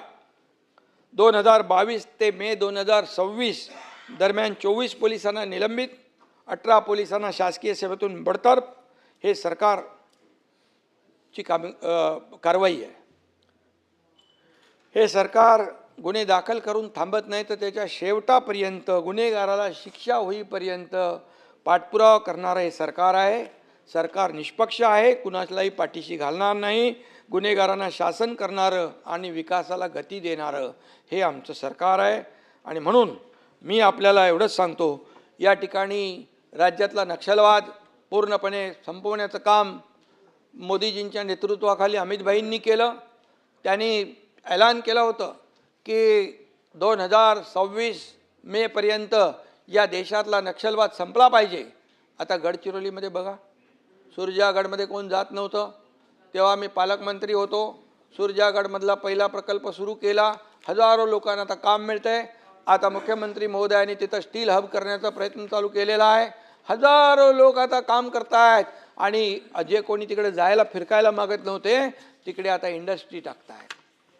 इंडस्ट्री टाकतात. ही अचिव्हमेंट नाही आहे का? ही अचिव्हमेंट नाही आहे का? त्यावेळेस मी स्वतः म्हणालो की सुरजागडमध्ये प्रकल्प चालू करायला कंपनी तयार आहे, पण सरकार त्याला पूर्ण सपोर्ट करत नाही, कारण नक्षलवाद्यांची भीती. मी त्यावेळेस म्हणालो, सरकार नक्षलवाद्यांना घाबरत असेल तर हे सरकार कामाचं नाही. त्यावेळेस मी म्हणालो होतो. आणि वेळ पडली तर मी स्वतः तिकडे जाऊन तो कारखाना सुरू करेन. आणि अंबादासजी, तो कारखाना सुरू झाला, आज तो सुरू आहे. आणि आता मुख्यमंत्री आणखी त्याचं तिकडचं गडचिरोलीमध्ये इथं अशीच पण आहे. आणि आता एक पूर्ण वातावरण बदलून गेले. मग नक्षलवाद संपवल्यामुळे विकासाला चालना मिळालेली आहे, याचं कौतुक करायला नको? हे आपलं राज्य प्रगतीपथाकडे चाललं आहे. आणि म्हणून मी आपल्याला एवढंच सांगतो, सिंचनापासून इन्फ्रास्ट्रक्चर प्रकल्पापर्यंत सगळ्यामध्ये स्पीड ब्रेकर घालण्याचं काम कोणी केलं? आम्ही सरकारमध्ये यायच्या अगोदर 2 सिंचन प्रकल्पांना फक्त मान्यता दिली होती. माझ्या मुख्यमंत्रीपदाच्या कारकिर्दीत 125 आणि देवेंद्रजी आता त्यांच्या मार्गदर्शनाखाली जवळपास 250च्या पुढे आम्ही गेलो आहे. सिंचनाचे प्रकल्प मान्यता दिले. मराठवाडा वॉटर ग्रीड बंद करून टाकलं. मुख्यमंत्र्यांनी 2014-19 मध्ये झालेली जलयुक्त शिवार योजना बंद केली. आम्ही सुरू केली ती. अंबादासजी, मराठवाडा वॉटर ग्रीड पाहिजे आपल्याला, जलयुक्त शिवार योजना पाहिजे, शेतकऱ्यांसाठी पाहिजे. मग हे का, कशासाठी? समृद्धी महामार्ग खोडा, धारावीचे पुनर्वसनमध्ये खोडा, याच्यामध्ये बुलेट ट्रेनमध्ये खोडा, हे सगळे खोडा आम्ही खोडून टाकले. स्पीड ब्रेकर हटवून टाकले. स्पीड ब्रेकर मी नेहमी म्हणतो, त्यावेळच्या लोकांचा पाय होता ब्रेकवर, आमचा पाय आहे ॲक्सिलेटरवर. आणि त्यामुळे तुम्ही त्या पद्धतीने जे आपण जातो आहे, विकासाला गती देतो आहे. आणि म्हणून आपल्या अहंकारापोटी केंद्र सरकारने किती पैसे दिले? अरे 10 वर्षामध्ये 12 लाख कोटी रुपये मोदीजींनी दिले. UPA सरकारच्या काळात 10 वर्षात 2 लाख होते. मग का आपण महाविकास आघाडीच्या वेळेस केंद्र सरकारकडे का आपल्या महाराष्ट्रासाठी पैसे नाही मागितले? का कमीपणा वाटला? का अहंकार? हा अहंकार बाजूला ठेवायचा असतो. राज्याचं हित डोळ्यासमोर ठेवून काम करायचं असतं. आणि म्हणून परवा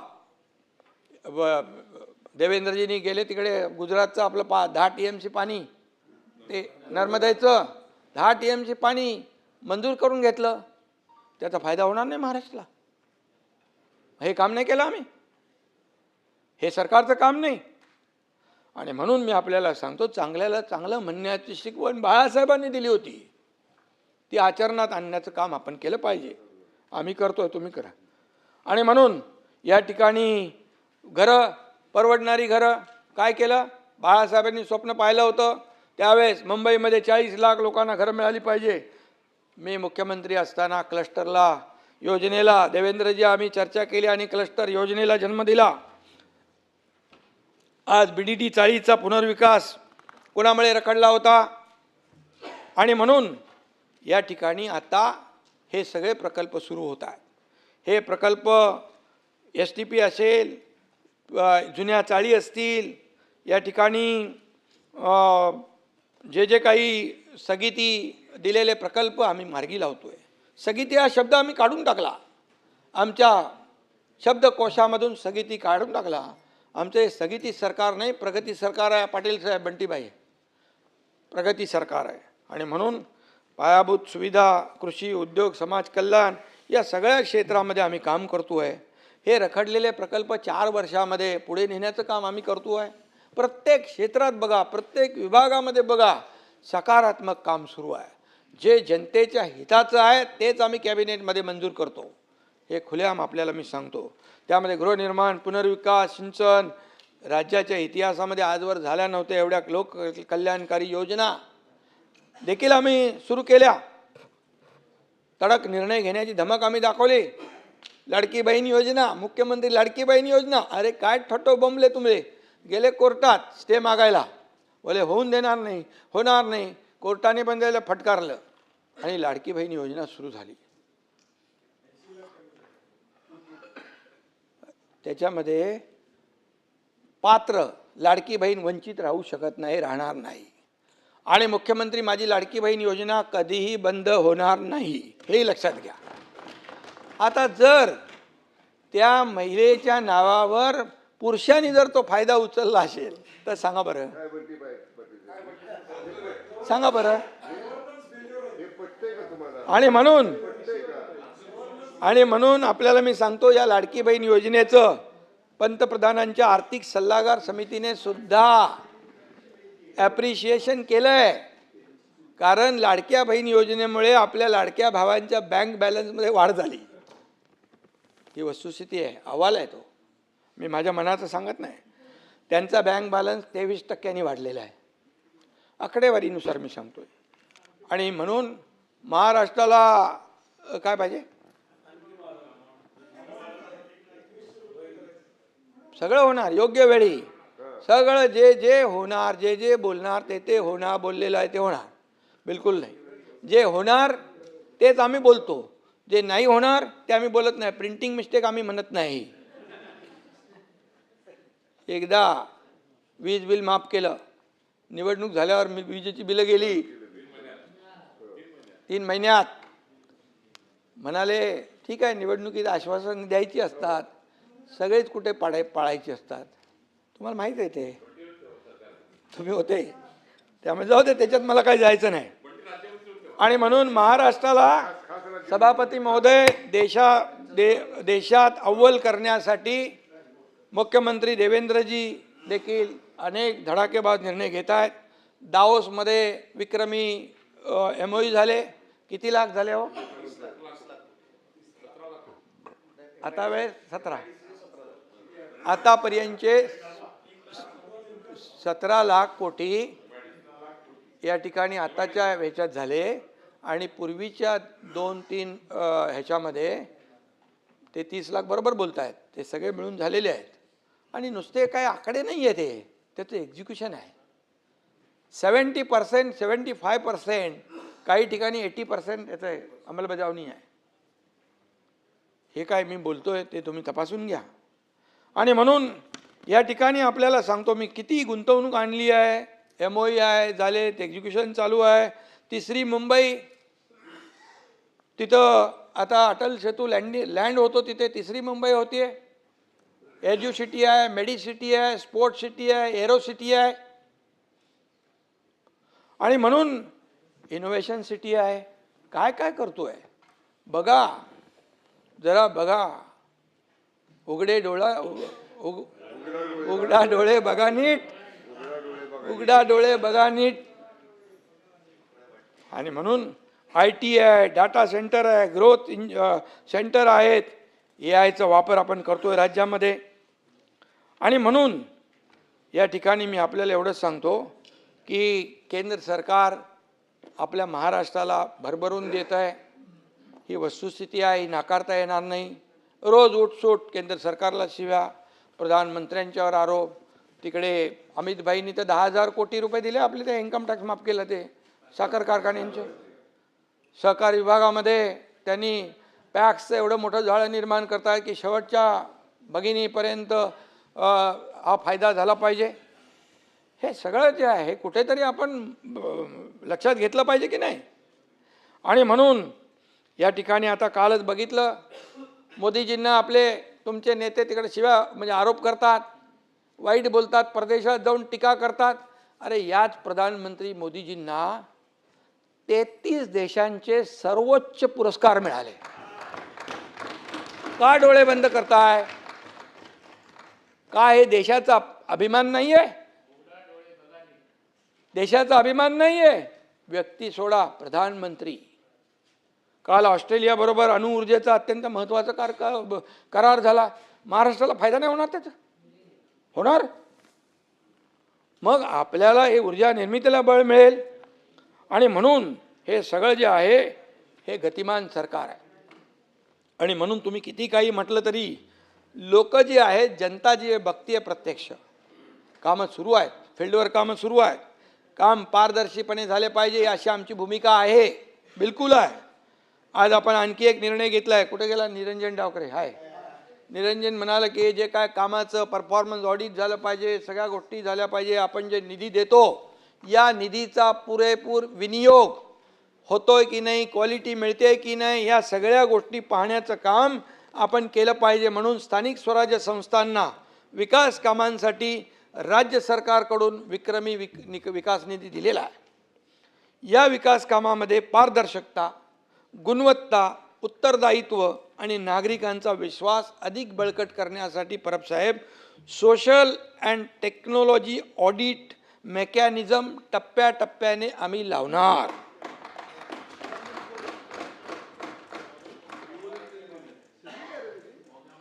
विकास कामांचे आर्थिक तांत्रिक प्रशिक्षण आणि कामाची क्वालिटी एवढेच नाही तर proper standards, time bound completion, physical progress, नागरिकांना मिळणाऱ्या सुविधांचा इम्पॅक्टचे स्वतंत्र ऑडिट होणार. सभापती महोदय,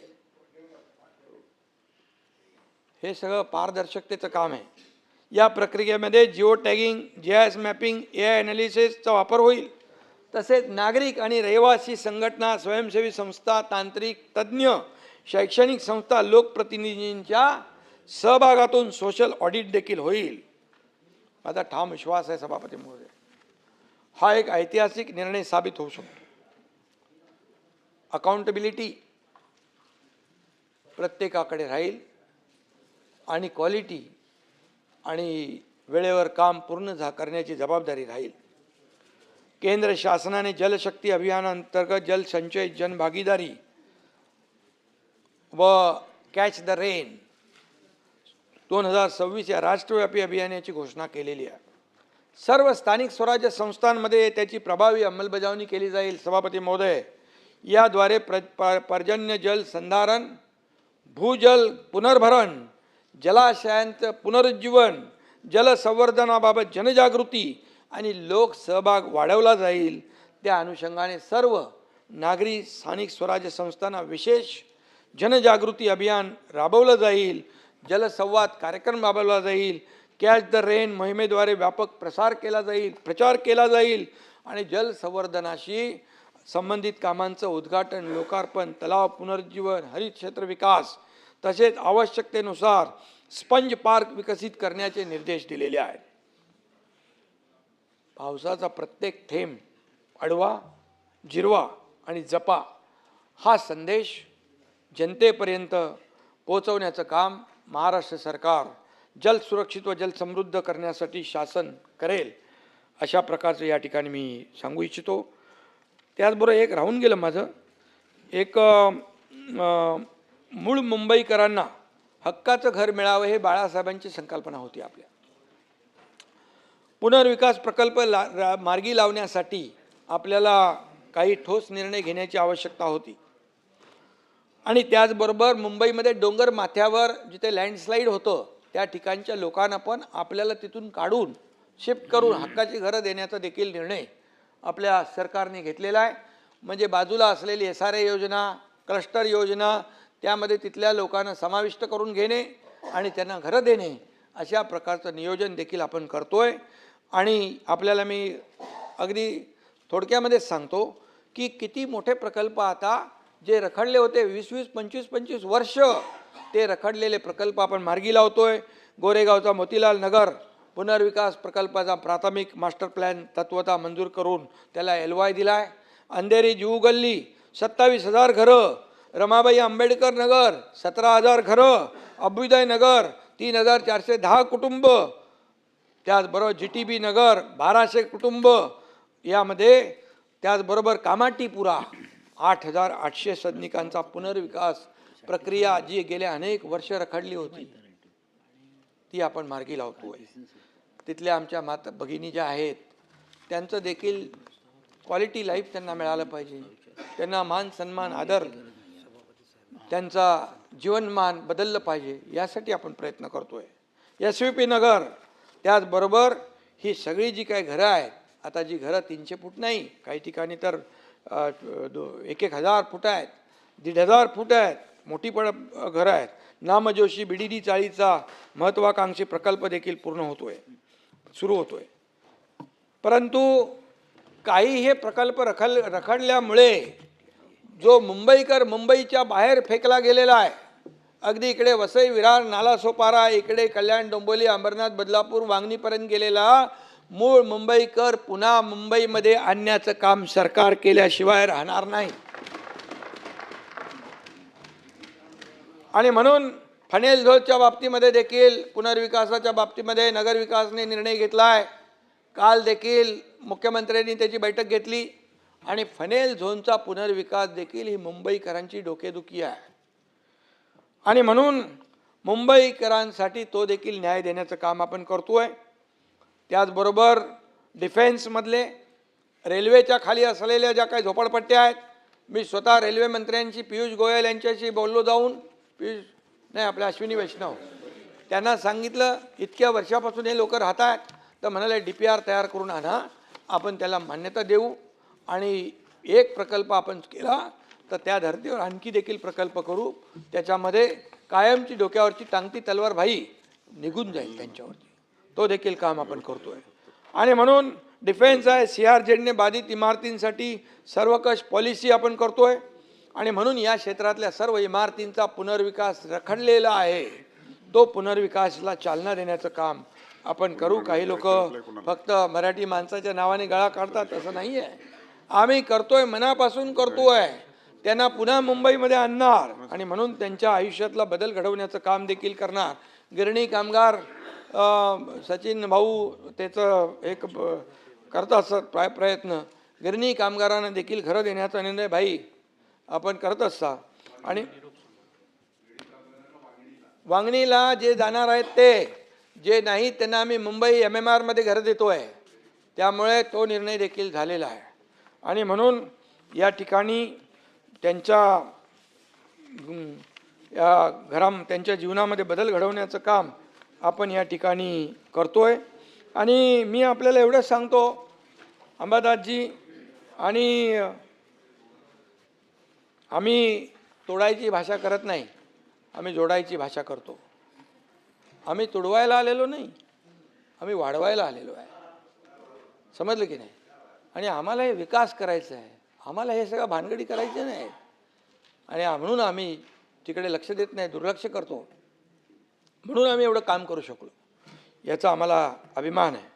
आणि म्हणून काय रोज काय काय भाषा देता, काय काय बोलता, तुम्ही नाही बोलत, पण काही लोक बोलतात काय काय, म्हणजे ते 4 वर्षापासून तीच भाषा आहे. मी त्याचा उल्लेख करू इच्छित नाही, परंतु शिंदे आहे मी आणि बाळासाहेबांचं बंद आहे आणि त्याच्या माझ्यामुळे अनेकांचे वांदे देखील झालेले आहेत. आता कुठंतरी बघा, पहिले तर दारात नव्हते, पण आता घरामध्ये मिटिंगा होतात, याचं क्रेडिट मला देणार की तुम्ही? सुनीलला सांगू. आणि ठीक आहे, चांगलं आहे, करू द्या. 6 खासदार आले, स्वागत केलं आम्ही त्यांचं. का आले हे आत्मपरीक्षण करा. आणि म्हणून त्यानंतर भाऊचा धक्का आला, तो कुठे गेला? जोर का धक्का धीरे से. आणि म्हणून हे सगळं जे गमतीचं आहे. आणि म्हणून मी आपल्याला सांगतो, शिव्याशाप देऊन काही होणार नाही. तुम्ही स्वतः आत्मचिंतन, आत्मपरीक्षण करण्याची आवश्यकता.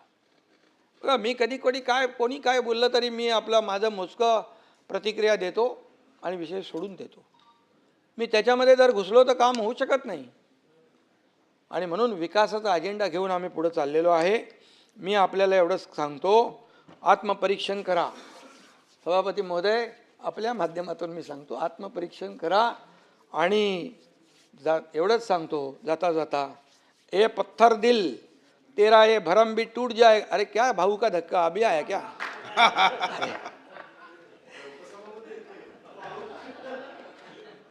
उपसभापतींचंच बोलतोय मी. ये पत्थर दिल तेरा ये भरम भी टूट जाएगा, हमसे टकराओगे तो माता फूट जाएगा. आणि म्हणून आम्हाला कुठल्याही प्रकारचं राजकारण करायचं नाही, बिलकुल. पण बाळासाहेबांची स्वप्न पूर्ण करायची आहेत. एक एक प्रॉब्लेम, एक एक त्यांचं स्वप्न पूर्ण करतोय आम्ही, आणि त्याचा अभिमान आहे आम्हाला.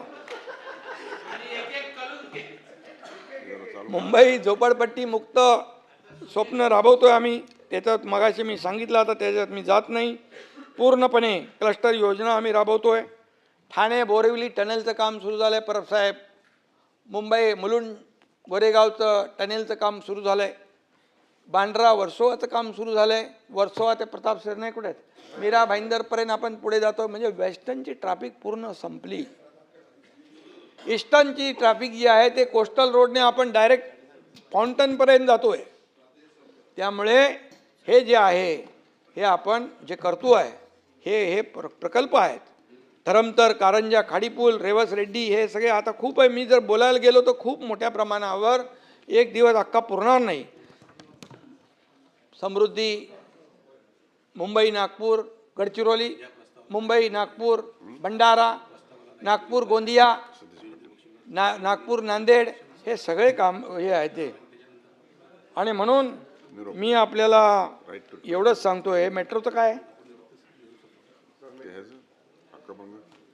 पालघरला 3ऱ्या विमानतळाची घोषणा मुख्यमंत्र्यांनी केली आहे. ऑफशोअर एअरपोर्ट काय बघा, वाढवण बंदर. पाटील साहेब 76,000 कोटी रुपये दिलेत. 76,000 कोटीची इकॉनॉमी तिथे, अर्थव्यवस्था एवढी मजबूत होणार आहे. तिथल्या लोकांना काम मिळणार, व्यवसाय मिळणार, सगळं विकास होणार. आणि त्या ठिकाणी मोठ्या प्रमाणावर आपण विकास करतोय. विमानतळ, बंदरे, विरार, अलिबाग, मल्टीमॉडल, जाऊ देते आता बोलत नाही मी. पण आपल्याला मी एवढंच सांगतो, मोठ्या कामांचं कौतुक करायला देखील मन मोठं लागतं. ते विरोधी पक्षांनी दाखवलं पाहिजे. चांगलं त्याला चांगलं म्हटलं पाहिजे. जिथे काय चुकत असेल तिकडे चांगला बोला, आम्ही दुरुस्त करायला तयार आहोत. विरोधी पक्षाच्या सूचना घ्यायला आम्ही तयार आहोत. आणि आपल्याला मी एवढंच सांगतो, किती टीका करा पण तुमच्या टीकेला सभापती महोदय कामातून उत्तर आपण देऊ. तुम्ही शिव्या द्या, आम्ही शिव्या देणार नाही, विकासाच्या ओव्या देऊ. आणि जाता जाता एवढंच सांगतो, आप हमें गाली दोगे, श्राप दोगे, क्या दोगे? गाली दोगे, श्राप दोगे, इसके अलावा और क्या करोगे? क्या करोगे?